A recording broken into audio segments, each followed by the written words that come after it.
Hello friends, मैं आपकी दोस्त सुधा सिंह दिव्यागम चैनल से आप सबका स्वागत करती हूं और आशा करती हूं आप लोग स्वस्थ होंगे। तो फ्रेंड्स, आज मैं आप लोगों के लिए एक नई कहानी लेकर हाजिर हूं जिसकी लेखिका हैं वर्षा गर्ग मैम।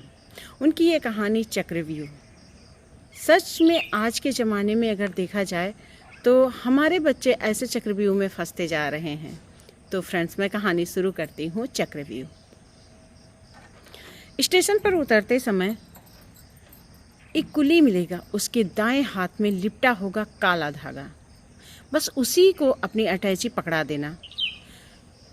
थोड़ी देर पीछे पीछे चलते रहना। भीड़ का फ़ायदा उठाते ही वो भीड़ में गुम हो जाएगा और तुम स्टेशन से बाहर निकलकर टैक्सी में बैठकर गिरगांव चौपाटी पहुंच जाना। वहां तुम्हें तुम्हारा भुगतान मिल जाएगा। शाम को ट्रेन से तुम वापस अपने शहर जा सकते हो। फ़ोन पर मिली हिदायतें पूरी सफ़र में रटता हुआ आया था चंदन। छोटे शहरों के बेरोजगार नौजवानों को अपने जाल में फंसाकर ड्रग्स का धंधा महानगरों में फल फूल रहा था।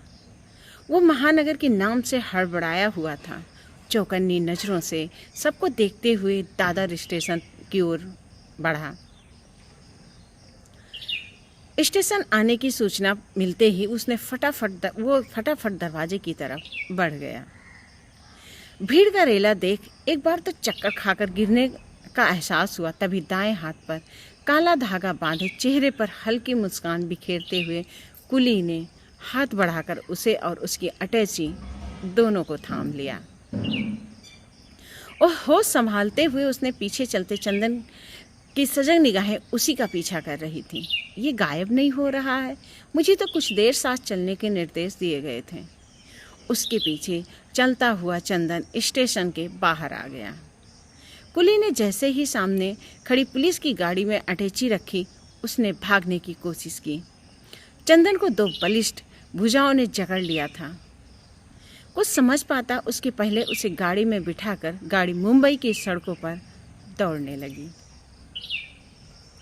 सर उठाकर देखा तो सामने की सीट पर कुली के कपड़े पहने, दाएं हाथ में हथकड़ी और काला धागा बांधे कोई और भी नजर आया।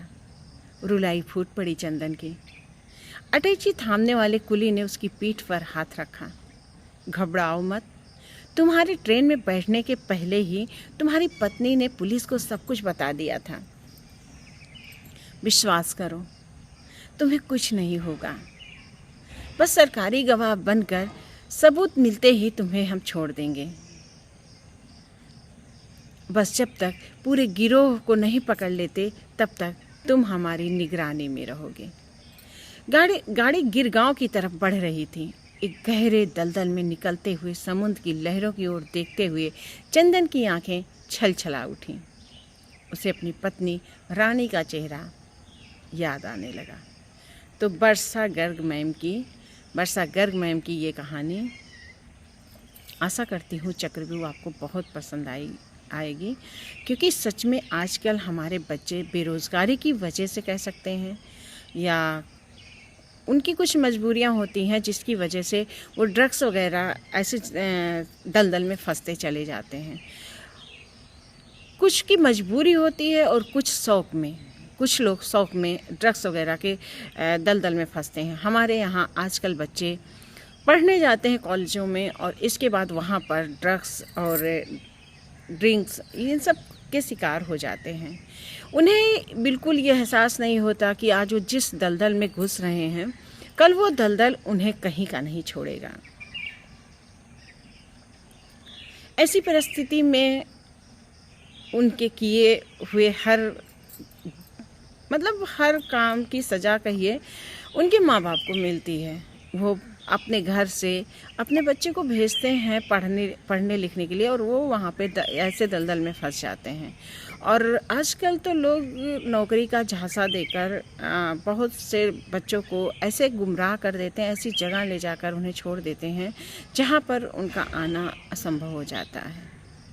मेरी जानकारी में कुछ लोग ऐसे हैं जो यहाँ से जॉब के चक्कर में तो गए, लेकिन उनके जो सर्टिफिकेट्स वगैरह होते हैं मालिक जो होता है वो रख लेता है और फिर उन्हें अपने मनमाने पैसों पर वो उन्हें काम करने पर मजबूर कर देता है।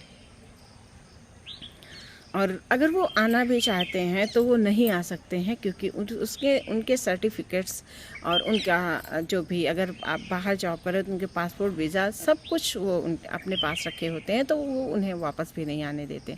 तो मैं ऐसे बच्चों से रिक्वेस्ट करती हूँ कि आप लोग जब भी कोई काम करिए या कोई आपको पैसे का लालच देकर अगर कुछ ऐसा काम करने को बोल रहा है तो आप सतर्क रहिए, क्योंकि एक बार तो आपको पैसा मिल जाएगा, आप इस दलदल में घुस जाएंगे। लेकिन ये एक ऐसा दलदल है जहाँ पर अगर आप एक बार घुस गए तो आप कभी वापस नहीं आ सकते हैं।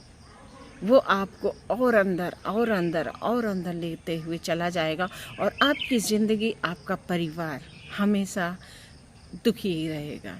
तो ऐसा पैसा कमाने से अच्छा है आप कम खाइए, कम कमाइए कुछ, लेकिन जो भी जॉब करिए उसके बारे में पूरी जानकारी लेते हुए, पूरा पता करते हुए तब वो जॉब कीजिए। तो फ्रेंड्स, वर्षा मैम की ये कहानी अगर आप लोगों को पसंद आती है तो please like, comment and share कीजिएगा और उनकी कहानी को ढेर सारा प्यार दीजिएगा। इसी के साथ मैं फिर मिलती हूँ नई कहानी के साथ, एक नए जोश के साथ। तब तक के लिए नमस्कार।